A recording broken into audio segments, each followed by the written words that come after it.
ಅಡುಗೆ partner with Krithika. ಇವತ್ತು ನನ್ನ ಅಡುಗೆ ಪಾರ್ಟ್ನರ್ ಯೂಟ್ಯೂಬ್ ಚಾನಲ್ ನನ್ನ ಪಾರ್ಟ್ನರ್ ಆಗಿ ಬಂದಿರೋದು Archana ma'am. Hi, welcome to the show ಮಾ. Thank you. ಸೊ ದಿನಾ ಬೆಳಿಗ್ಗೆ ಆದ್ರೆ ಏನ್ ತಿಂಡಿ ಅನ್ನೋ ಒಂದು ಯಕ್ಷ ಪ್ರಶ್ನೆ ಇರುತ್ತೆ. ಸೊ ಅದೇ ತರದ ಏನಾದ್ರು ರೆಸಿಪಿ ಹೇಳ್ಕೊಡ್ತೀರಾ? ಆಷಾಢ ಮಾಸ, ಹೌದು, ದೇವ್ರಿಗೂ ಇಡ್ಬೇಕು, ಹೌದು, ಉಪವಾಸದಲ್ಲೂ ಬರ್ಬೇಕು, ಹೌದು, ಅದಕ್ಕೆಲ್ಲ ಯೂಸ್ ಆಗುವಂಗೆ 10 ನಿಮಿಷದಲ್ಲಿ ಆಗುವಂತ ಅವಲಕ್ಕಿ ಹೇಳ್ಕೊಡ್ತೀನಿ. ಸೊ ಅವಲಕ್ಕಿ ಮನೇಲಿರುತ್ತೆ, ಪೂಜೆಗೆ ಅಥವಾ ಫಾಸ್ಟ್ ತಿಂಡಿ ಅಂತಂದ್ರೆ ಅವಲಕ್ಕಿ ಅಂತ ಹೇಳ್ತಾರೆ. ಸೊ ಅದೇ ಥರದ ಒಂದು ರೆಸಿಪಿನ ಹೇಳ್ಕೊಡ್ತಾ ಇದ್ದಾರೆ. ಸೊ ಫಸ್ಟ್ ಟೈಮ್ ನಾನು ಅಡುಗೆ ಪಾರ್ಟ್ನರ್ ಯೂಟ್ಯೂಬ್ ಚಾನಲ್ನ ನೋಡ್ತಾ ಇದ್ರೆ ಒಂದು ಸಬ್ಸ್ಕ್ರೈಬ್ ಮಾಡಿ, ಹಾಗೆ ವಿಡಿಯೋಸ್ಗಳು ಇಷ್ಟ ಆದರೆ ಲೈಕ್ ಮಾಡಿ, ಹಾಗೆ ಶೇರ್ ಮಾಡೋದನ್ನ ಮಾತ್ರ ಮರಿಬೇಡಿ. ಸೊ ಆಷಾಢ ಮಾಸದಲ್ಲಿ ಆಷಾಢ ಅಂದ ತಕ್ಷಣನೇ ಸ್ವಲ್ಪ ದೇವ್ರ ಕಾರ್ಯಗಳು ಜಾಸ್ತಿ ಇರೋದ್ರಿಂದ ಸೊ ದೇವ್ರಿಗೂ ಆಗಿ ನಮಗೂ ಈಸಿ ಕೆಲಸ ಆಗಿ ಅಡುಗೆ ಅಂಥ ರೆಸಿಪಿಗಳು ಸಿಕ್ಕಿದ್ರೆ ತುಂಬಾನೇ ಹೆಲ್ಪ್ಫುಲ್ ಅಂತ ಎಲ್ಲರೂ ಹೇಳ್ತಿರ್ತಾರೆ. ಸೊ ಬಹುಶಃ ಈ ರೆಸಿಪಿ ನಿಮಗೂ ಹೆಲ್ಪ್ಫುಲ್ ಅಂತ ಅನ್ಸುತ್ತೆ. ಸೊ ಹೇಗೆ ಮಾಡೋದು ಆ ರೆಸಿಪಿನ? ಏನು ಅವಲಕ್ಕಿ ರೆಸಿಪಿ ಹೆಸರು? ಅವಲಕ್ಕಿ ಸಾಸಿವೆ. ಓಕೆ, ಸಾಸಿವೆ ಅವಲಕ್ಕಿ ಆರ್ ಅವಲಕ್ಕಿ ಸಾಸಿವೆ? ಅವಲಕ್ಕಿ ಸಾಸಿವೆ. ಅವಲಕ್ಕಿ ಸಾಸಿವೆ ಅಂತೆ. ಯೂಶಲಿ ಸಾಸಿವೆನ ಒಗ್ಗರಣೆಗೆ ಮಾತ್ರ ಹಾಕ್ತೀವಿ, ಇಲ್ಲಿ ಏನೋ ಸ್ವಲ್ಪ ಡಿಫ್ರೆಂಟ್ ಆಗಿ ಹೇಳ್ತಾ ಇದ್ದಾರೆ. ಸೊ ನೋಡೋಣ ಬನ್ನಿ. ಒಂದು ಬಟ್ಲು ಅವಲಕ್ಕಿ ಅಂದರೆ ಲೆಕ್ಕದಲ್ಲಿ ಎಲ್ಲರ ಮನೇಲೂ ಪಾವ್ ಇದ್ದೇ ಇರುತ್ತೆ. ಒಂದು ಪಾವ್ ಅವಲಕ್ಕಿ. ರುಬ್ಕೊಳ್ಳೋಕ್ಕೆ ತೆಂಗಿನಕಾಯಿ, ಓಕೆ, ಸಾಸಿವೆ, 1 ಚಮಚ ಸಾಸಿವೆ, ಓಕೆ, ಅರ್ಧ ಚಮಚ ಜೀರಿಗೆ, ಓಕೆ, 1/4 ಚಮಚ ಮೆಂತ್ಯ, ಸ್ವಲ್ಪ ಅರಿಶಿನ, ಇಂಗು. ನಾನು ಇಲ್ಲಿ ಹುಣಸೆಹಣ್ಣು ಬರೆಸ್ತಿಲ್ಲ, ನಲ್ಲಿಕಾಯಿ, ಬೆಟ್ಟದ ನಲ್ಲಿಕಾಯಿ, ಉಪ್ಪು ರುಚಿಗೆ, ಒಣಮೆಣಸಿನ್ಕಾಯಿ. ಇದು ಒಗ್ಗರಣೆಗೆ ಬೇಕು. ಓಕೆ. ಸೊ ಉದ್ದಿನಬೇಳೆ, ಕಡಲೆಬೇಳೆ, ಸಾಸಿವೆ ಜೊತೆಗೆ ಎಣ್ಣೆ. ಮೊದಲು ನಾವು ಅವಲಕ್ಕಿನ 5 ನಿಮಿಷಕ್ಕೆ ನೆನೆಸ್ಕೋಬೇಕು. ಓಕೆ, ಅವಲಕ್ಕಿ ಇದು. ಓಕೆ. ಸೊ ಈ ಗಟ್ಟಿ ಅವಲಕ್ಕಿನ ಒಂದು 2 ಸಲ ರನ್ನಿಂಗ್ ವಾಟ್ರಲ್ಲಿ ತೊಳ್ಕೊಬೇಕಾಗತ್ತೆ. ಓಕೆ, ಆಯ್ತು. ಶೂರ್. ಅವಲಕ್ಕಿ ಯೂಶ್ವಲಿ ಸ್ವಲ್ಪ ಡಸ್ಟ್ ಜಾಸ್ತಿ ಇರುತ್ತೆ. ಆಮೇಲೆ ಅದರಲ್ಲಿ ಅವರು ಅವಲಕ್ಕಿ ಮಾಡಿದಾಗ ಸ್ವಲ್ಪ ಭತ್ತದ ಕಸ ಎಲ್ಲ ಇರುತ್ತೆ, ಹೊಳೆದಿರೋದು. ಇದಕ್ಕೆ ನಾವು ಅವಲಕ್ಕಿ ಮುಳುಗೋಸ್ ಮಾತ್ರ ನೀರು ಹಾಕಬೇಕು. ಓಕೆ.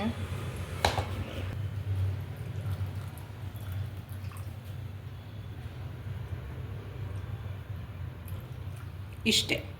ಓಕೆ. ಇದು 5 ನಿಮಿಷದಲ್ಲಿ ನೆನೆದು ಹೋಗುತ್ತೆ. ಓಕೆ. ಈ 5 ನಿಮಿಷ ನೆನೆಯೋ ಟೈಮ್ ಏನಿದೆಯಲ್ಲ ಅದರಲ್ಲಿ ನಾವು ಮಸಾಲೆ ರೆಡಿ ಮಾಡ್ಕೊಂಡ್ಬಿಡೋಣ. ಡನ್. ಫೈನ್. ಮೊದಲು ತೆಂಗಿನಕಾಯಿ. ನಾನು ಹೇಳ್ದಂಗೆ ಇದು ಅವಲಕ್ಕಿ ಸಾಸಿವೆ ಆದ್ರಿಂದ ಈಗ ನಾನೇನು ಸಾಸಿವೆ, ಜೀರಿಗೆ, ಮೆಣಸು, ಇದು ಅರಿಶಿನ ಆ್ಯಂಡ್ ಇಂಗು ಇಷ್ಟನ್ನು ರುಬ್ಬಕ್ಕೆ ಹಾಕ್ಕೊಳ್ತಾ ಇದ್ದೀನಿ.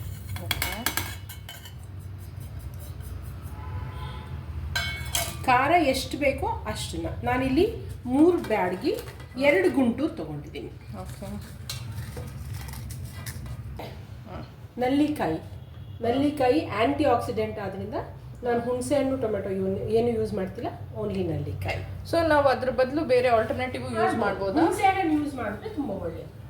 ಕಲರ್ ಚೇಂಜ್ ಆಗಲ್ಲ. ಟೊಮೆಟೊ ಆದರೆ ಆ ಕಲರು ಚೇಂಜ್ ಆಗಿಬಿಡುತ್ತೆ. ಓಕೆ. ಬೆಟ್ಟದ ನಲ್ಲಿಕಾಯಿ ಯೂಸ್ ಮಾಡೋದು ಹೆಲ್ತ್ಗೆ ತುಂಬ ಒಳ್ಳೆಯದು. ಹೇರ್ ಗ್ರೋತ್ಗೆ ತುಂಬ ಯೂಸ್ ಆಗುತ್ತೆ. ಓಕೆ. ಆಂಟಿ ಆಕ್ಸಿಡೆಂಟ್ ಆದ್ರಿಂದ ಸ್ಕಿನ್ ಟೆಕ್ಸ್ಚರ್ ಚೆನ್ನಾಗಾಗುತ್ತೆ. ಓಕೆ. ಸೊ ಇಷ್ಟೆಲ್ಲ ಬೆನಿಫಿಟ್ ಇರೋದನ್ನ ತಗೊಂಡು ಏನಕ್ಕೆ ಬೇರೆ ಏನಕ್ಕೆ ತಿನ್ಬೇಕು? ಚೆನ್ನಾಗಿರೋದೇ ತಾನೇ ತಿನ್ಬೋದು. ಹೌದು, ರುಚಿಗೆ. ಓಕೆ. ಈಗಲೇ ಉಪ್ಪನ್ನು ಹಾಕಬೇಕು. ಬೇಕು ಅಂದರೆ ಉಪ್ಪಿನೊಂಚೂರು ಹಾಕ್ಕೊಳ್ಳೋಣ. ನಾನು ಅದಕ್ಕೆ ಅಷ್ಟು ಹಾಕ್ತಿರಲ್ಲ. ಓಕೆ. ಇದಿಷ್ಟನ್ನ ಒಂದ್ಸಲಿ ಮಿಕ್ಸಿ ನುಣ್ಣಗೆ ರುಬ್ಕೊಂಡ್ರೆ ಸಾಕು. ಒಂಚೂರು ನೀರು ಹಾಕ್ಕೋತೀನಿ ನಾನು. ಓಕೆ. ಓಕೆ. ಫುಲ್ ಪೇಸ್ಟ್ ಥರ ಆಗಿದೆ. ಓಕೆ. ಸ್ವಲ್ಪ ಎಣ್ಣೆ, ಮೇ ಬಿ ಒಂದು 1 ಟೇಬಲ್ ಸ್ಪೂನ್ ಅಷ್ಟು. ಓಕೆ. ಫಸ್ಟು ಕಡಲೆಕಾಯಿ ಹೊಡೆದಿಟ್ಕೊಂಡ್ಬಿಡೋಣ ನಾವು. ಓಕೆ.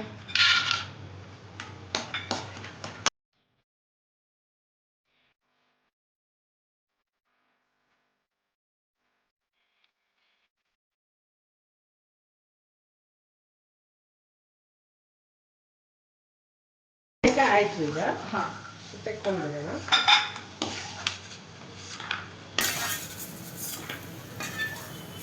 ಇನ್ನೊಂದು ಸ್ವಲ್ಪ ಎಣ್ಣೆ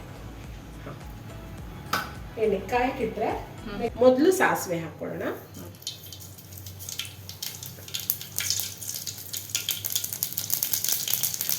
ಇಬ್ಬರೇ ಇದ್ದೀವಿ ಮನೆಯಲ್ಲಿ, ಒಂದಿಬ್ರು 3 ಜನ ಅಷ್ಟೇ ಇದ್ದೀವಿ ಅಂದರೆ ಇಟ್ಸ್ ವೆರಿ ಫಾಸ್ಟ್ ಬ್ರೇಕ್ಫಾಸ್ಟು ಆಗುತ್ತೆ. ಹಬ್ಬದ ದಿನಗಳಲ್ಲಂತೂ ಇದಕ್ಕೆ ಕಡಲೆಬೇಳೆ, ಉದ್ದಿನಬೇಳೆ, ಈರುಳ್ಳಿ ಬೆಳ್ಳುಳ್ಳಿ ಏನು ಉಪಯೋಗಿಸಲ್ಲ, ಸೊ ತುಂಬಾ ಈಸಿ. ಯೂಶಲಿ ವ್ರತಕ್ಕೆ ಅಂದ್ರೆ ಈರುಳ್ಳಿ ಬೆಳ್ಳುಳ್ಳಿ ಉಪಯೋಗಿಸಲ್ಲ, ಸೊ ಅಂತ ಟೈಮಲ್ಲಿ ಇದನ್ನ ಮಾಡ್ಕೋಬಹುದು. ನಾರ್ತ್ ಇಂಡಿಯಾಲಿ ಅಥವಾ ಮಿಡ್ಲ್ ಆಫ್ ದ ಇಂಡಿಯಾಲಿ ಏನ್ ಮಾಡ್ತಾರೆ ಅಂದ್ರೆ ಅವರು ಸೀಮೆ ಅಕ್ಕಿಲಿ ಮಾಡ್ಕೋತಾರೆ.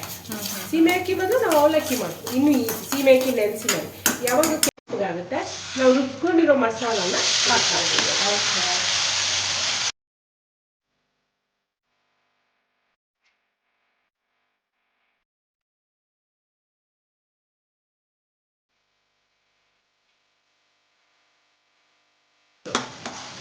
ಆಕ್ಚುಲಿ ಹಂಗೆ ನೋಡಕ್ ಹೋದ್ರೆ ಜಾಸ್ತಿ ಏನೋ ಉಪಯೋಗಿಸೇ ಇಲ್ಲ ಅಂದ್ರೂ ರೆಸಿಪಿ ರೆಡಿ ಆಗ್ತಾ ಇದೆ ಅಂತ ಮಾಡ್ಕೊಂಡು ಒಗ್ಗರಣೆಗೆಲ್ಲ ಹಾಕೊಂಡು ನೆನ್ಸೆಲ್ಲ ಮಾಡ್ತೀವಿ. ಇದರಲ್ಲಿ ರುಬ್ಕೊಳ್ಳೋದು ಒಂದೇ ಒಂದು ಬಿಟ್ರೆ ಬೇರೆ ಏನು ಮೇಜರ್ ಕೆಲಸ ಅನ್ನೋದಿಲ್ಲ. ಅವಲಕ್ಕಿ ಅದ್ರ ಪಾಡಿಗೆ ಅದು ನೆನೆಯುತ್ತೆ, ಇದೆಲ್ಲ ಹುರ್ಕೊಳ್ಳೋ ಹೊತ್ತಿಗೆ ಅವಲಕ್ಕಿ ನೆನೆದು ಹೋಗಿರುತ್ತೆ ನಿಮಗೆ. ಸೊ ಇದು ಸ್ವಲ್ಪ ಹಸಿ ವಾಸನೆ ಅಷ್ಟೇ ಏನಿಲ್ಲ. ತೆಂಗಿನಕಾಯಿ ಹಾಕಿರೋದ್ರಿಂದ ನೀನು ಇದನ್ನ ಒಂದು 24 hours ಇಟ್ಟರು ಏನೂ ಆಗಲ್ಲ. ಓಕೆ, ತೆಂಗಿನಕಾಯಿ ಹಾಕಿದೀನಿ ಹೋಗ್ಬಿಡುತ್ತೆ ಅಂತ ಅಂತಾರೆ. ಆಕ್ಚುಲಿ ನಾವು ಅದಕ್ಕೆ ಹುರಿಯೋದು, ತೆಂಗಿನಕಾಯಿ ಹಸಿ ವಾಸನೆ ಹೋಗ್ಬೇಕು ಅಂತ.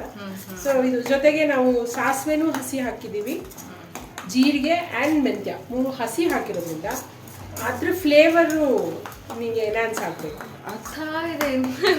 ಈ ಹಸಿ ಸ್ಮೆಲ್ ಹೋಗಕ್ಕೆ ಒಂದು 5 minutes ಬೇಕಾಗತ್ತಾ? 2-3 minutes ಹಾಕಿರೋದೇ ನಾನು ಒಂದು 1 minute ಆಯ್ತು. ಇನ್ನು 1 minute ಅಲ್ಲಿ ನಿಮಗೆ ಇದು ಒಂದು ಸ್ವಲ್ಪ ಗಟ್ಟಿ ಆಗ್ತಾ ಬರುತ್ತೆ.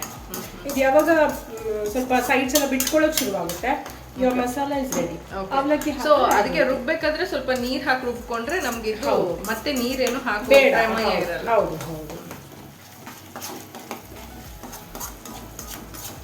ಕ್ಯಾನ್ ಯು ಸಿ ಗಟ್ಟಿ ಆಯ್ತು? ಹಾ ಹೌದು.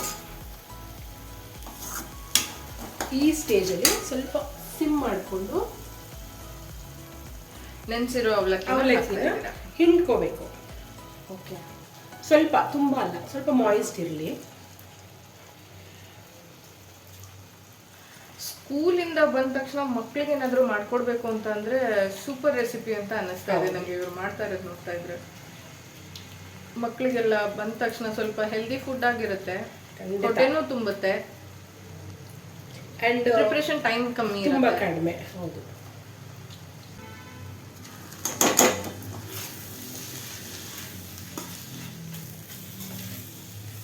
ಇದಕ್ಕೆ ನಾವು ಕರ್ಬೇವಿನ ಸೊಪ್ಪು ಆ ಥರ ಏನ್ ಬೇಕಾದ್ರೂ ಒಗ್ಗರಣೆಗೆ ಕರ್ಬೇವಿನ ಸೊಪ್ಪು ಆದ್ಮೇಲೆ ಕೊತ್ತಂಬರಿ ಸೊಪ್ಪು, ಕಡಲೆಕಾಯಿ ಬೀಜ ಹಾಕ್ತೀವಿ. ಈಗ ಹಾಕ್ತೀವಿ ಮಿಕ್ಸ್ ಮಾಡಿಕೊಂಡು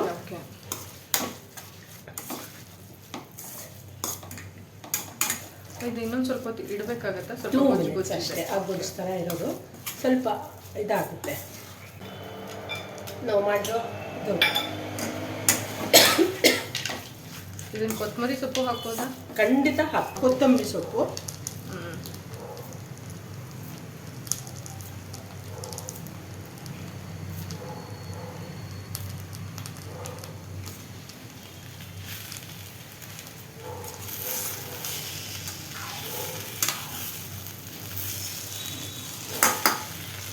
ಇದಕ್ಕೆ ನಾನು ಚೂರು ಉಪ್ಪು ಹಾಕ್ತೀನಿ. ಓಕೆ, ಉಪ್ಪು ಕಡಿಮೆ ಹಾಕಿದ್ದೆ ಅಲ್ವಾ, ಸ್ವಲ್ಪ. ಸೊ ರುಬ್ಬಕ್ಕೆ ಸ್ವಲ್ಪ ಹಾಕೊಂಡು ಆಮೇಲೆ ಸ್ವಲ್ಪ ಹಾಕೊಂಡ್ರೆ ಇಟ್ಸ್ ಬೆಟರ್. ಅವಲಕ್ಕಿ ಸಾಸಿವೆ ರೆಡಿ ಇದೆ. ಅವಲಕ್ಕಿ ಸಾಸಿವೆ ರೆಡಿ. ಯೂಶಲಿ ಸಾಸಿವೆ ಅಂದ ತಕ್ಷಣ ಬರೀ ಒಗ್ಗರಣೆಗೆ ಸೀಮಿತ ಅನ್ಕೊಂಡಿದ್ವಿ, ಇವರು ಸಾಸಿವೆ ಉಪಯೋಗಿಸಿ ರೆಸಿಪಿನೂ ಮಾಡಿಕೊಟ್ಟಿದ್ದಾರೆ. ತುಂಬ ಕಮ್ಮಿ ಟೈಮಲ್ಲಿ ನಾನು ಆಗಲೇ ಹೇಳ್ತಾಗೇನೆ ಈಸಿಯಾಗಿ ದೇವ್ರ ಕೆಲಸ ಜಾಸ್ತಿ ಇದ್ದು ದೇವ್ರಿಗೆ ನೈವೇದ್ಯ ಇಡಬೇಕು ಅಂತಂದ್ರೆ ಈ ರೆಸಿಪಿ ಯೂಸ್ ಮಾಡ್ಕೋಬೋದು. ಮಕ್ಕಳಿಗೆ ಈವ್ನಿಂಗ್ ಟೈಮಲ್ಲೂ ಕೂಡ ಈ ಒಂದು ಸ್ನ್ಯಾಕ್ಸ್ ಥರನೇ ಇದೆ. ಆ್ಯಕ್ಚುಲಿ ಬ್ರೇಕ್ಫಾಸ್ಟ್ ಥರ ಎಲ್ಲ ಥರ ಯೂಸ್ ಮಾಡ್ಬೋದು, ಯಾವ ಹೊತ್ತಲ್ಲಿ ಬೇಕಾದ್ರೂ ಮಾಡ್ತೀವಿ. ಸೊ ನೋಡೋಣ ಹೇಗಿದೆ ಅಂತ. Taste is something different. ಇದು ತುಂಬ ಚೆನ್ನಾಗಿದೆ. ನಾನು ಅನ್ಕೊಂಡಿದ್ದೆ ಚಿತ್ರಾನ್ನ ಥರ ಬರುತ್ತೆ ಅಂತ, ಬಟ್ ಚಿತ್ರಾನ್ನ ಥರ ಖಂಡಿತ ಇಲ್ಲ. ಅವರು ಹೇಳಿದ ತಕ್ಷಣ ನಾನು ಅನ್ಕೊಂಡಿದ್ದೆ ಚಿತ್ರಾನ್ನ ಥರ ಬರುತ್ತೆ ಅಂತ. ಇದು ತುಂಬ ಡಿಫ್ರೆಂಟ್ ಆಗಿದೆ. Thank you so much. Any time for you. Easy ರೆಸಿಪಿನ ನನಗೆ ಹೇಳ್ಕೊಟ್ಟಿದ್ದಕ್ಕೆ. ನಿಜವಾಗ್ಲೂ ಅವರು ಸಾಸಿವೆ ಅವಲಕ್ಕಿ ಅಂದ ತಕ್ಷಣ ನಾನು ಇದೊಂದು ಚಿತ್ರಾನ್ನ ಥರ ಬರಬಹುದೇನೋ ಅಂತ ಅನ್ಕೊಂಡಿದ್ದೆ. ಈಗ ಟೇಸ್ಟ್ ಮಾಡಿದ್ಮೇಲೆ ಅನ್ನಿಸ್ತಾ ಇದೆ ನಿಜವಾಗ್ಲೂ ಚಿತ್ರಾನ್ನಕ್ಕೂ ಈ ಸಾಸಿವೆ ಅವಲಕ್ಕಿಗೂ ಅಜ್ಗಜಾಂತರ ಡಿಫ್ರೆನ್ಸ್ ಇದೆ. ಸೊ ನಿಜವಾಗ್ಲೂ ನೀವು ಟ್ರೈ ಮಾಡಿ ಹೇಗನ್ನಿಸ್ತು ಅಂತ ನನ್ನ ಕಮೆಂಟ್ ಬಾಕ್ಸಲ್ಲಿ ತಿಳಿಸ್ಬೋದು. ಸೊ ಇನ್ನಷ್ಟು ವೀಡಿಯೋಸ್ಗಳು ಬೇಕು ಅಂತಂದರೆ ನಿಮ್ಮ ಸಪೋರ್ಟ್ ನನಗೆ ಬೇಕೇ ಬೇಕು. ಸೊ ಫಸ್ಟ್ ಟೈಮ್ ನಾನು ಅಡುಗೆ ಪಾರ್ಟ್ನರ್ ಯೂಟ್ಯೂಬ್ ಚಾನಲ್ನ ನೋಡ್ತಾ ಇದ್ದರೆ ಸಬ್ಸ್ಕ್ರೈಬ್ ಆಗಿ, ಫಸ್ಟ್ ಟೈಮ್ ಇನ್ನೂ ಸಬ್ಸ್ಕ್ರೈಬ್ ಆಗಿಲ್ಲ ಅಂತಂದರೆ ವೀಡಿಯೋಸ್ಗಳು ಇಷ್ಟ ಆದರೆ ಲೈಕ್ ಮಾಡಿ, ಶೇರ್ ಮಾಡೋದನ್ನು ಮಾತ್ರ ಮರಿಬೇಡಿ ಅಂತ ಹೇಳ್ತಾ ಮತ್ತೊಂದು ವಿಡಿಯೋಂದಿಗೆ ಇದೇ ಥರ 10 ನಿಮಿಷ ಪಟಾಪಟ್ ಅಂತ ಸಾಕಷ್ಟು ರೆಸಿಪಿ ಹೇಳ್ಕೊಡಕ್ಕೆ ಅವ್ರು ರೆಡಿಯಾಗಿದ್ದಾರೆ. ನಾನು ನನ್ನ ಶೋಲಿ ನಿಮ್ಮ ಮುಂದೆ ಬರೋಕ್ಕೆ ರೆಡಿಯಾಗಿದ್ದೀನಿ. ಸೊ ನಿಮ್ಮ ಒಂದು ಪ್ರೋತ್ಸಾಹ ನಮ್ಮ ಮೇಲೆ ಸದಾ ಇರಲಿ ಅಂತ ಹೇಳ್ತಾ ಕೃತಿಕಾ ಮತ್ತೊಂದು ವಿಡಿಯೋಂದಿಗೆ ನಿಮ್ಮ ಮುಂದೆ ಬರ್ತೀನಿ. ಅಂಟಿಲ್ ದೆನ್ ಚೆನ್ನಾಗಿ ತಿಂತಾರಿ, ಹೆಲ್ದಿ ಆಗಿರಿ. And Archana ma'am, thank you so much for most welcome. See you in next video. Bye.